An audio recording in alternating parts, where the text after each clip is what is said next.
What up? What's up? Yep. Good to see you. Thanks for being here. Appreciate you tuning in. I'm glad to be here. I'm very grateful for another day. Yeah, man, we are DV. Me and this guy. I'm twin. He's twin. We're twins. In case you can't tell. Yeah, and today is Wednesday, April 2nd, I believe. Mm-hmm. Yep, and 2025. So, yeah, everything is lovely. Let's chop it up about hip hop. Yeah. How hip hop has became art therapy. Right? Yeah. Because as you know, as DV, double vision, we're called also, and we Are started. you saying arts therapy or our therapy? Our therapy? Okay, our therapy. Yeah. And how hip hop is basically, has always been a big part of our life. That's how we made our name, Yeah. right? Double Vision. Yeah. And then, of course, we've grown into other things. But throughout the years, hip hop has always been and always will be a part of our lives in some type of shape or form, Mm-hmm. And so yeah, how hip hop became our therapy. Starting out, let's talk about it. For us, we were born in '85. Grew up in the 90s, right? Yeah. Can't tell you nothing about no 80s hip-hop. Don't know shit about it. Yeah. I can tell you a lot about 90s hip-hop because that's when we were first introduced to it. Specifically with, like, the era where Crisscross, ABC, those guys, right? That's what inspired us to say, I want to do that. Yeah. Not nobody else. It wasn't, as far as I remember, for me, it was seeing those guys come out, whatever year that was, 90-something. Yeah. But with Crisscross and ABC and all those, the younger, like the young rappers, the real young ones, the kid rappers. Illegal. Yeah, Illegal, right. They all, what was the one with the bald heads? Yeah. Who was that? Goddamn.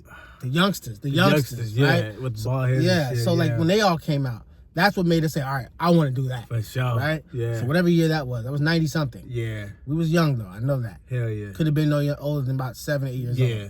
But that was the time they all came out, and we knew then this is what I want to do. So, right there, it wasn't about I want to do this for the girls, because we already had a lot of girls. Let's keep it all the way real, even at that young age. They didn't have that.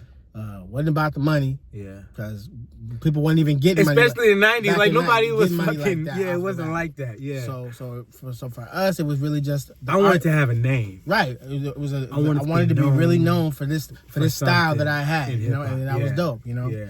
So we was here on the West Coast. Yeah. And at that time, the only thing that was really people really paying attention to, really for real, was gangster rap, right? And we weren't really on that, obviously. We grew up around it, knew all about it, but that wasn't us. Not to mention we were still fucking kids, Yeah, like, we were kids, doing kid shit. But what we did know, we knew what we knew about was girls. Yeah. And we knew about looking cool, style shit. Yeah, and we were surrounded with that. We're from West LA, so we saw nothing but cool people all day. Right. Specifically beautiful Venice. people. So we saw a lot of the beach stuff, skating, beautiful women, and the beach and shit, movie stars and shit. Right. So that was normal for us. So that's what we started to rap about. We started our first rap, we was about 7 years old. Mm-hmm. And Jerry, you remember the rap? Sure do. Why don't you kick it for him? It go a little something like this. Yes. I said, we come from the J's, Jared and Jonathan. We got a lot of girls, but we only 7. And we come from Palms Elementary School. And everybody there thinks we cool. So forget Crisscross and ABC too, because we're the twins here to rock you. Mind you, that 7 years old we wrote this. That was early 90s. By the help of our big bro. Right. He was dope, by the way, too. He was pretty dope. He wasn't even no rapper. Like, he was a gangster. He was in the streets. And he wasn't taking this shit seriously. But we saw him rapping to our dad one time in the living room. It blew our fucking mind for 2 reasons. Because we're like, I didn't know this nigga. We knew he had a lot of talents and shit. But we're like, we didn't know this nigga rap. Right. What the fuck? Right. And then he was good, So it was like, that blew our mind. So that was another reason we're like, nigga, this is what we doing. Mm-hmm. Mind you, this was not a time to be a rapper. It wasn't like now where niggas is... Everybody wanted to be one. And it was making a lot of money doing it. It was just like entertaining like anything else. It wasn't a real it wasn't a real career niggas say they wanted to pursue back then. Yeah. It was like an idea. It wasn't like now. So yeah, we did that, and being twins, of course, you know what I'm saying. West LA, people started going around the city, Venice, telling I rap to everybody we could. We do it at the beach. We do it to all kind of strangers. You know what I mean? We got known to be the little niggas, little rapping ass twin niggas. Little twin rappers. Most of our life, everywhere we went, and we moved around quite a bit, young until our adulthood. Yeah, from LA to all over the country. I mean, we lived. It was the twins that rapped. I remember when we lived in Illinois, they would have this little event called Putting on the Hits every summer, and after a while, like we never did it. But after a while, when niggas would start showing up to go do it, they'll ask us to write the raps for them. And to me, I ain't gonna lie, even back then, that young, I was like, I ain't doing that shit. That's corny. Asking a kid to write your rap. Well, because back then, you know, it was frowned upon to write raps for other people. Yeah, so it's amazing to think about it now. So I said no. That you were asking a kid to write raps for you. You know. And then like in the third grade, our teachers asked us to make this. They were celebrating Black History, and it was Arthur Ashe. I picked Arthur Ashe because he was a black tennis player. I almost forgot about this. Yeah, and I thought that was cool, right? Because sports was always our thing anyway. And I had never played tennis back then. I just thought that was dope as fuck. And they asked me to pick one. They told me to write a rap about it, because they were like, "You like to rap? We know they already knew us to be the little rapping twin niggas from LA." You know what I'm saying? And so they gave me some details about them. And at first, I ain't gonna lie, even back then, I learned that was speaking in regards to being my therapy. It helped me get my confidence up, because I wasn't even confident that I could write a rap about some shit like that. You know, it was like up for the challenge. But I was up for the challenge. Yeah. And they gave me all.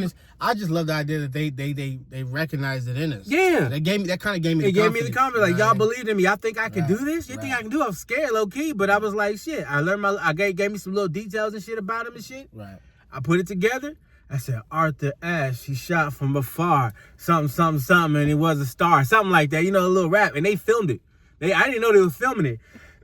They had a day where they were showing all the students about who did a song about, or did something about the person they chose for Black History. And then I see myself on camera for the first time, rapping the fucking song. Dude, it blew my fucking mind. I was a third grader, and I was like, oh my God, a big ass screen. He's like, I'm a star. I'm a star, nigga. And everybody loved it. And I was like, wow. So it just made me feel like, damn, maybe I got something here, you know. Even then, I didn't take it I was a kid. I didn't take it that serious. But it made me realize maybe I got something special about me, because nobody else could do it. They asked me to fucking write the rap. Right. And I was able to do it. So fast forward a little bit, though. I can say I can remember when it started to become actual therapy for me was, I want to say about, I really want to talk about, about ninth grade, right? Ninth grade, our dad sent us out to Kentucky, Hopkinsville, Kentucky, to Hoptown High. Kentucky, where our dad's family is from. Yeah. And we went to high school there for our ninth grade year. But right after that, so I actually want to say it might have been 10th grade, but we got sent back to Illinois, where our pops, right? And that was when I discovered, and I was already late in the game, but there was this record store in Quincy, Illinois, that was right up the street from where we lived at. And mind you, we had our own apartment back then too, which was really dope. But anyway, I went from the apartment, walked over to this new record store that just opened up over in Quincy, Illinois, and there's this white dude that would always burn knocked-up incense. Off the rip, I'm like, shit, this dude got a cool little vibe in here for this little small town Illinois. I know what you're talking about. That was like my sanctuary, you know man. What I mean? And that we grew up burning knock-chopper, you know, off the beach and shit like that. Straight up. So the vibe was kind of cool, and he was a white dude. He seemed really cool. He knew his music, you know. So I kind of liked it. So right there, I was in that motherfucker almost every day. So I take my little money, and I didn't discover because I already knew who Far Side was. Yeah. But I seen that Lab Cabin California album sitting there as a CD. Man, I said, hell nah. And this is our LA people. This goes right back to what I was just saying. We were influenced by more of we was around gangster shit, but we weren't gangsters, so we was more influenced by these kind of guys because they was West Coast as fuck, LA as fuck, but they just wasn't gangsters. They was hip hoppers, you know what I'm saying? And we gravitated more to that. So I went and bought that album. About the Bizarre Ride album, that was there too, and that was even older than me. But I rediscovered, I should say, because I had heard it when it came out. We was in California when it came out, but by the time we had moved to Illinois, it was a couple years later. So that was an old album by then. But I rediscovered it and actually started listening to it, and it brought me back to my roots, my California roots. and just hip hop in general. That's when hip hop became actually therapy for me now, because now I'm listening to these lyrics and it's connecting me back to the hometown that I was missing. Yeah. It's connecting me to think situations that I can relate to because I ain't no gangster. So I'm going and they're talking about all kind of shit, talking about love, other fish in the sea. That was that. I love that one, or She Said, Running. Yeah. Those songs, the lyrics in those songs, I can relate to even as a kid. For sure. So that's when it started becoming therapy for me. Because I was like, damn, somebody understands this shit. Here's another one. Remember when Fat Lip dropped the Revenge of the Nerd? Yeah, exactly. We were 15. Of course. We really resonated with that one. Because that's when it was like, because it was low-key self-deprecating. Yeah. And we were like fucking depressed 15-year-olds. The song was What's Up, Fat Lip. Yeah. And that right there. Great song. Let me tell you something about that song. I was obsessed with that video and the song. Yeah. And that was Fat Lip doing his like solo thing. You know what I'm saying? That's what I mean. But it was amazing to me because I kind of saw myself as a nerd, right? People even called me a nerd from time to time. And we was getting bullied when we moved to Kentucky. Like, niggas was really trying to... We weren't getting, like, the shit beat out of us because that wouldn't happen. It's too much. Tried and it more than stabbed up after a while. They tried it more than they actually bullied. We ain't gonna put up with it for too long, nigga. But, niggas, a bunch of older dudes kept trying this for a while, But when we stand our ground. That's what you gotta do eventually to get your respect. Especially when we went to school in Kentucky because we had nose rings. And, you know what I'm saying? We dressed how we dressed. We dressed how we dressed kids out of LA. So they thought we was weird. You know what I mean? That's all they ever said. Or gay. Yeah, or gay. I always go to gay. Yeah. So if he was a handsome guy that was stylish, he was gay. Yeah, right. Yeah. They wasn't doing that in Kentucky. Yeah. You know what I mean? But anyway. Remember that white kid kept saying, "We don't like homosexuals." Yeah. Like, in Spanish class. Yeah. I was like, he's probably talking about me. Because I didn't like any of the girls at that school either. Yeah. No, I ain't gonna lie. There was this Asian chick I did. There was only one, though. Filipino chick there was a Filipino chick that I kind of had a little thing with. But she was different, But most of the girls, I'm saying most of the girls I didn't talk to, and so they thought, we don't like her, so he's gotta be gay, that kind of shit. Yeah. But anyway, back to the music. That helped us get through all of that, through all that shit, though. Because I was like, man, I just relate to what he was saying. Like when he said that line, what was that shit that that Fat Lip said when he said like, he said I've been a loser about just about all my life. Yeah. Feeling downtrodden, fresh kid turned rotten.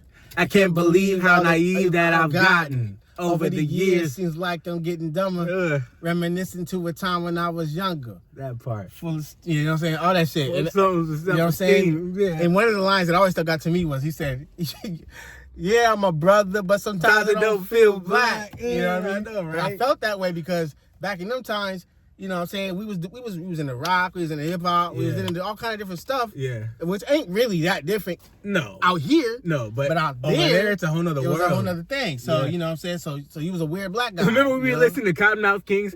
Yeah. And our cousins said, listen to that white boy rap. Yeah. We was in Kentucky. Matter of fact, I played Measure On, I Love You, but you remember this shit.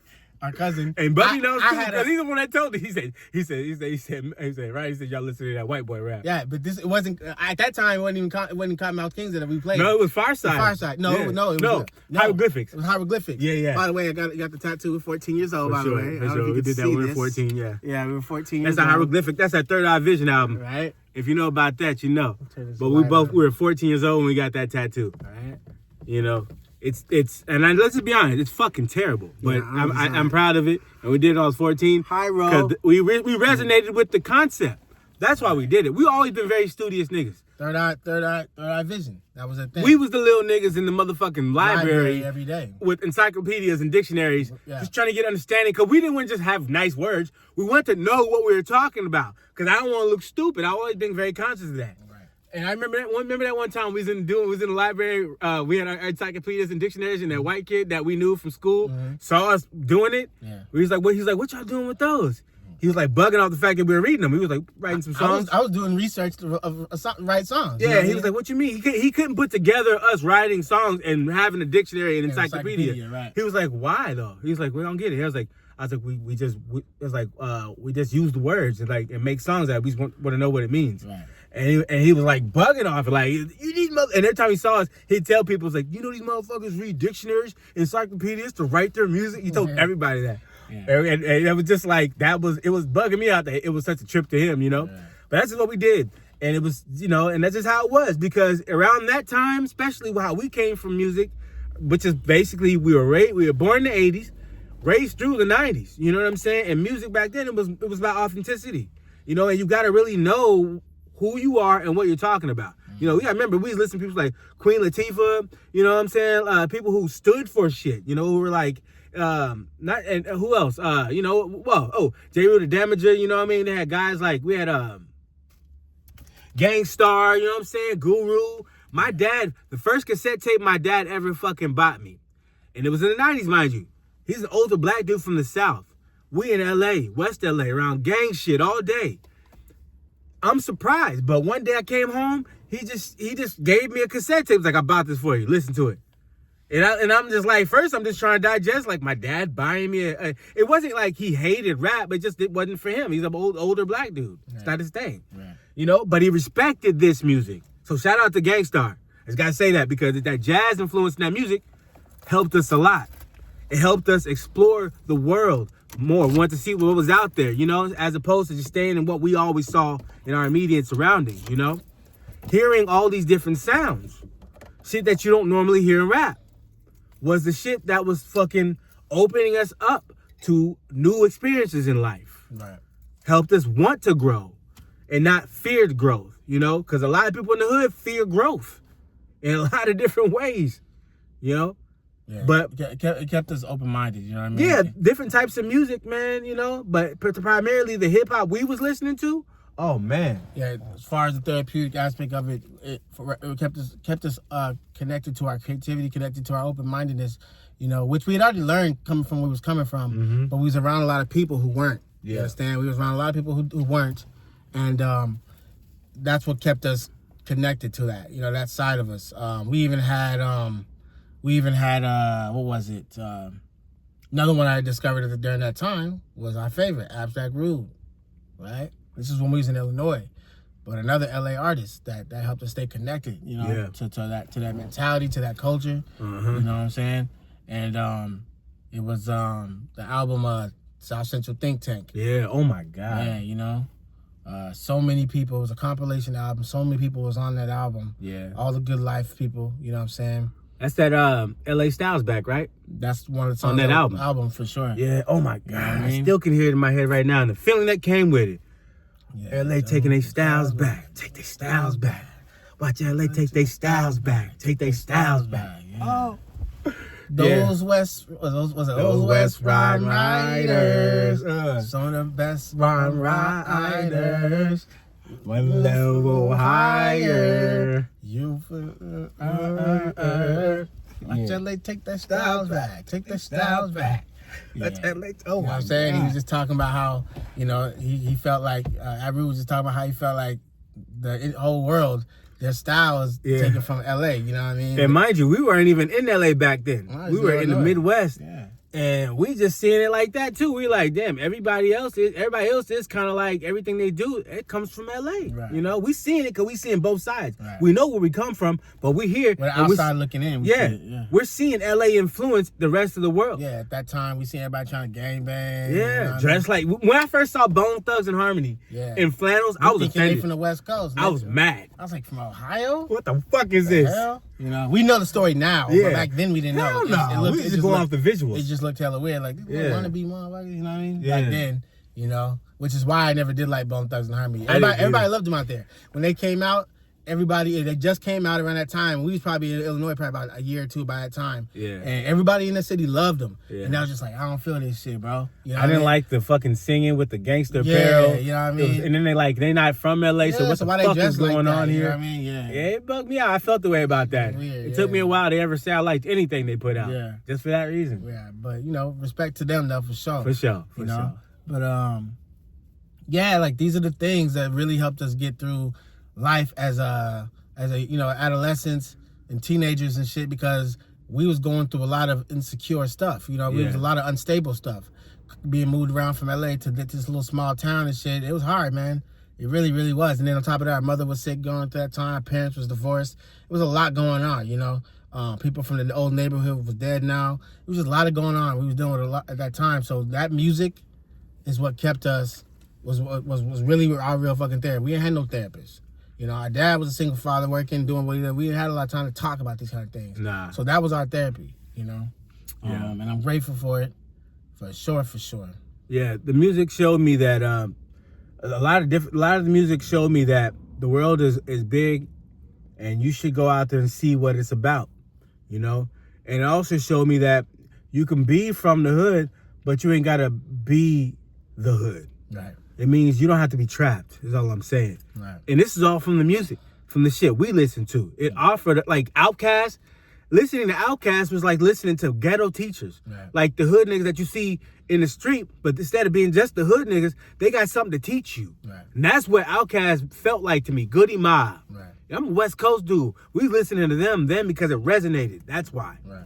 And that's how you gotta listen to music. It's like you gotta listen to music like how you would like I said in the form of therapy, listen to something that you can connect to so you can really get what they're saying so it can really help you. Right. If you listen to shit that's only talking about killing and street shit, and that may not be what you on, why are you listening to it? You can't vibe with it, you can't even connect with it. Right. You should listen to your music the way you fucking deal with food or people or women that you date or drugs you do. If it resonates with you, go with that. Don't just do it just to do it. You'll probably gain something from that music. What it was meant for. Sure. You know. So anyway, the music has been a big therapeutic use in our lives, and I'm sure it is for a lot of other people out there like you guys, you know. If you gain anything from what we talking about, if you can really resonate or relate to what we talking about, let us know in them comments. For sure. Because that's what we're here to do, connect, you know.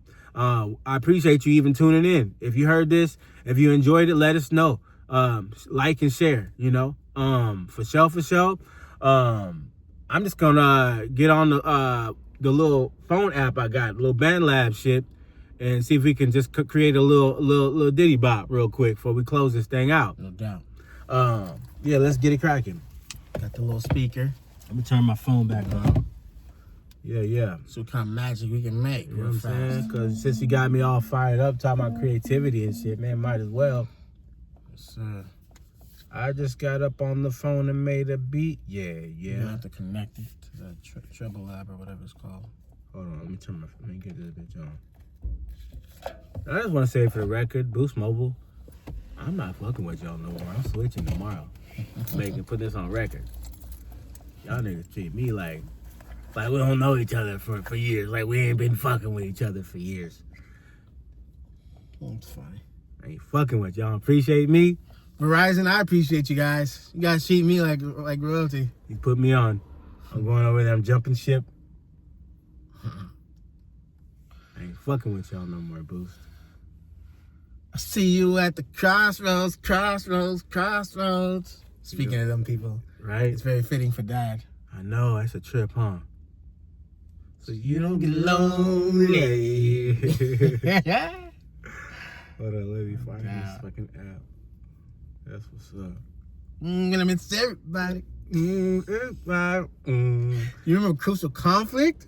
Yeah, that was another one I could not stand. Hey. If you was in the Midwest, everybody was loving it. I know. Once again, we had just moved out there from the West. That was good energy. Now, I fucked with them. I didn't like them. I didn't like them either. I did like them though a lot. I was like, yeah, I don't like this shit. Yeah, I was hooked like, that beat is fucking ridiculous. I mean, the song, I'm lying. I liked the song. Oof. I just didn't like them. I was just like, I was like, everybody. I didn't like that everybody liked them. I was like, man, I don't like. Nah, I get that, right. But I liked the song. I did like the song. I was fucking with that. Yeah. I remember when everybody used to try to like say what they were saying, and they just made up their own lyrics and shit. Yeah, I wasn't feeling that. You know what I mean? I fucked with it though. It was hard. No, see. Now, speaking of which, because Boost is so bullshit, fucking with my motherfucking internet, slowing my shit down, we're gonna have to wait for this goddamn app to load up. And if it takes too long, I'm gonna fuck around and say fuck it, and we're gonna have to do this on another day. Yeah. But in between time. In the meantime, in between time. This some bullshit, bro. Come on. That's why I ain't fucking with y'all, man. Because y'all niggas want to keep playing games with my internet. Nigga, pay the bill, and then you want to slow the shit down?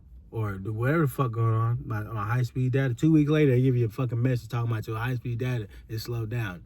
I used to be with Boost Mobile years ago. I jumped ship, though, because how you doing? I'm like, look, I don't miss no bills or nothing. Y'all gonna tearing my shit down before I, you know what I'm saying? Like the billing cycle ain't even over yet, and you're already slowing That my type of down. shit. You know what I'm saying? Like, damn, y'all niggas don't even really fuck with me, huh? I'm cool on that. Man. See? Lesson learned. I'm gonna try this, and if it don't fucking clear up, fuck it. We'll just have to try again tomorrow, some other time. We was just talking about 2Max in the record store down the street. Yeah. I'm gonna go in there and buy some papers. Shout out to 2Max. He's part of that whole Good Life crew too. Uh-huh. Yeah. Real LA shit. Yeah. Also, if y'all don't know, one of the artists I think out of Long Beach is what's his name right now to me. I mean, I know the real famous ones. Y'all know who I'm talking about, Vince and all them. But I'm talking about homie from East Side, my guy, man, Reaper Mook, right? Yeah. Look him up, Reaper Mook. Yeah, that nigga's dope too. He's dope. Yeah. Yeah. Smart man. Met him one time. Well, actually twice. You said he was in a punk band too, huh? Yeah, he was going by. I ain't never heard it. He was going by Jason Mask. That's hard. Yeah. Save. Come on, bitch. Damn. All right, here we go. Looks like we're about to do this shit. Also, another one that's dope is Seafood Sam. Real quick, to let you know, Seafood Sam. That's another one. Of course, Huey, Briss, all those guys. Are we doing this right now? What are we doing? Okay. All right, so we did this one last time. That's so what BPMs? What kind of vibe we going for? Oh, let's connect this bitch here. Let's connect it to your shit. Is your shit on? That is triple L. Yeah, your Bluetooth. So they can hear it. There you go. Smoking on. Done. Okay. I like this one. Check this out. It's 120. Okay.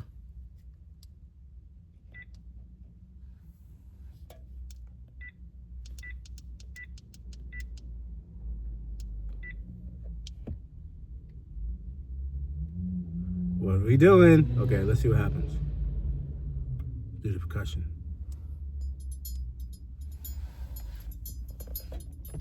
Okay. This is brass.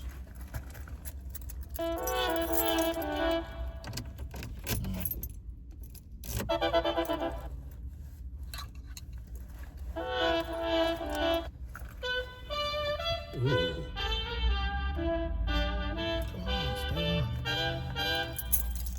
Okay, that's the brass. Let me try these keyboards. Oh,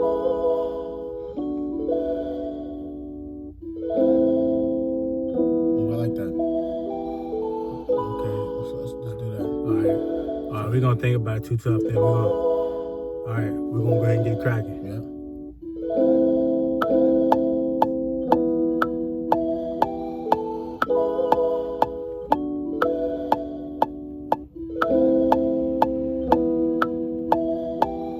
Some drums. I don't want to record it if we don't keep it, so I can't do it. I can't run it right now. Yeah. Let me just get this part. All right, we'll do about 25 seconds of the shit. Yeah. Okay. Bam. All right, check this out. Here we go. Now we're going to run it back. We're going to play it.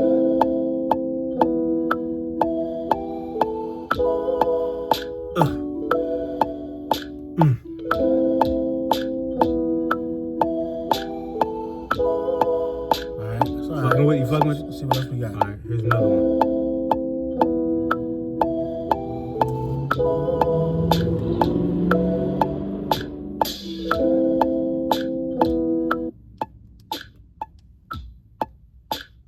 Oh shit, man. That might actually be kind of nice with that. That one? It's a good contrast. I don't know. Think so? Let's see. Yeah.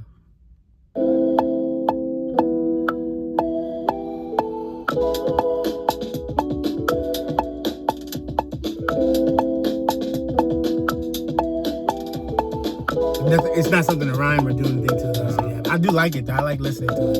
But nah, okay. Let's do the last one. Try something. Oh. That's it. Alright. Alright. We're gonna run this bitch back. Whoppity bam boom. Here we go.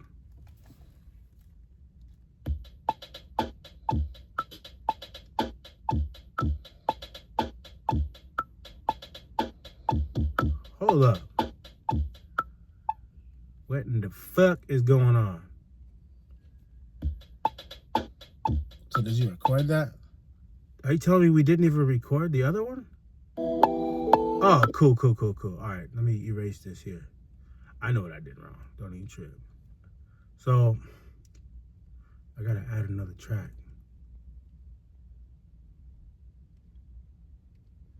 Do the same one we just did. It's gonna be the Lex sounds. Okay. There we go. Cool. Here we go. All right. Here we go.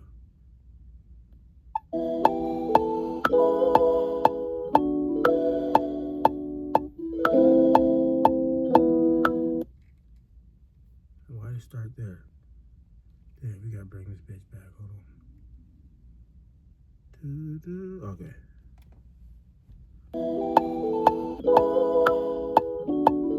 Alright. Here we go. Now we're in there.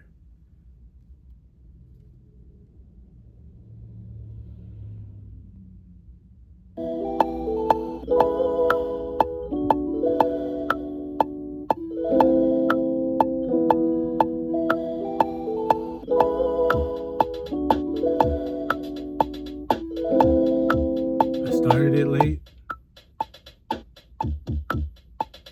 but don't even trip. I'm gonna bring it back so it matches up.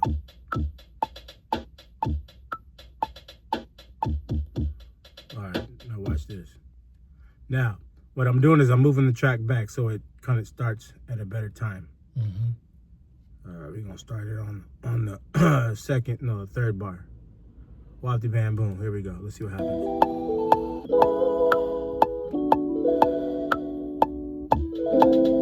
Nope. Start on the fourth.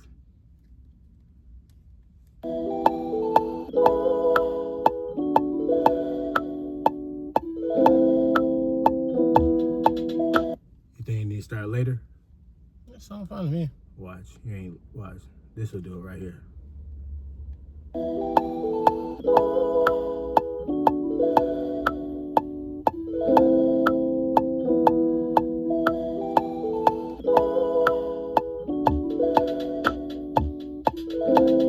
Nope, it's terrible. I don't like the timing. Let me take off the metronome. Right? Metronome be fucking me up a lot of times. I want that shit, the drums to hit right when that motherfucking. There you go. Should start right there. Yeah, you could have been figured that out. Ugh. Yeah. Okay, Mr. Smarty Pants, you try it. You add to it. You know what you're doing. No, I don't. I'm just saying. Then hush up, because you don't know and you shouldn't talk. I'm just saying as far as the sound of it. That shit sound hard, huh? All right, so I'm gonna do one more. It's off. You can hear it, like a centimeter. We ain't gotta do no perfection shit, right? But if it don't feel right, it don't feel right.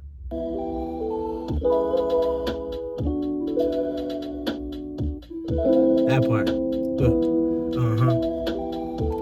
So for the sake of this video, I don't want to take all goddamn night because I get caught up in it. But that shit sound hard, yeah? And don't fuck with the speaker no more. Let it vibe. I love y'all. And I love myself. And I love you because I love myself. I love you. So love yourself for Love yourself. yourself. I fucks with you. Yourself.